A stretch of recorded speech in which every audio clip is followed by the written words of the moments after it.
It is the glory and the greatness of our tradition to speak for those who have no voice, to remember those who are forgotten. We dare not forsake that tradition. The ideal of fairness always endures. Circumstances may change, but the work of compassion must continue.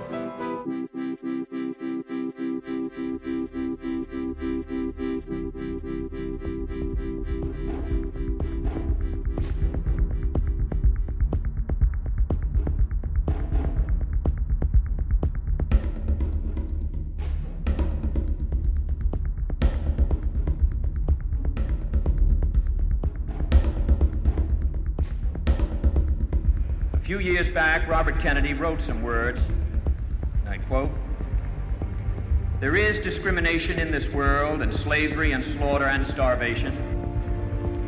Governments repress their people, and wealth is lavished on armaments everywhere.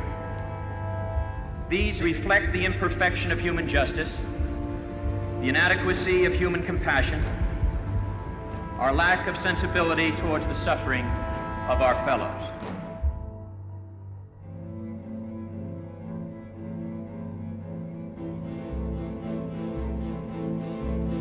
There were wrongs which needed attention. There were people who were poor and needed help.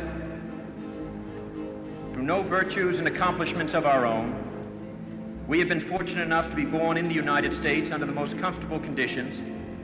We therefore have a responsibility to others who are less well off.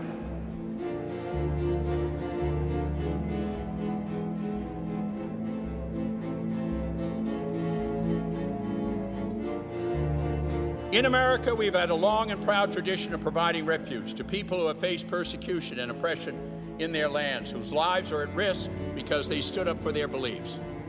We took in refugees from Cuba, from Vietnam as they fled communism. We've helped people from Somalia and Bosnia and other areas of conflict and oppression. And now we're beginning to help people whose lives are at risk because they helped our troops in Iraq.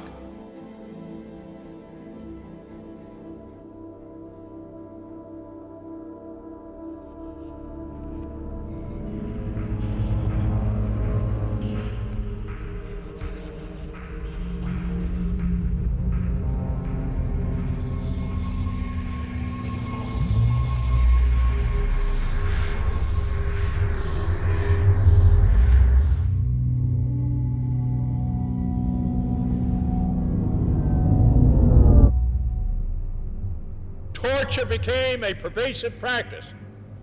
The FBI says so. The Red Cross says so.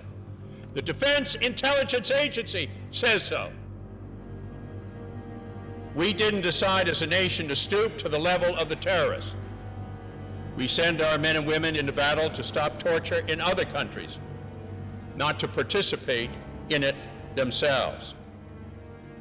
The administration, and you're the point person on the administration, has not been forthcoming on the whole issues of torture, which not just was committed at Abu Ghraib, but is happening today.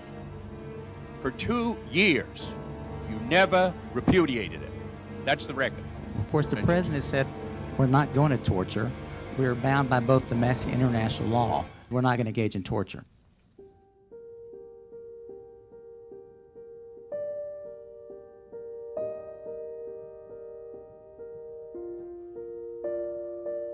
All of us will ultimately be judged, and as the years pass, we will surely judge ourselves on the effort we have contributed to building a new world society and the extent to which our ideals and goals have shaped that event. Our future may lie beyond our vision, but it is not completely beyond our control.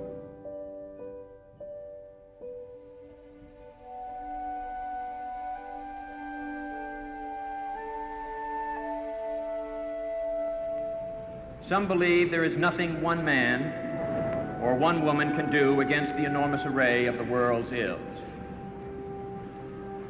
But each of us can work to change a small portion of events, and in the total of all those acts will be written the history of this generation.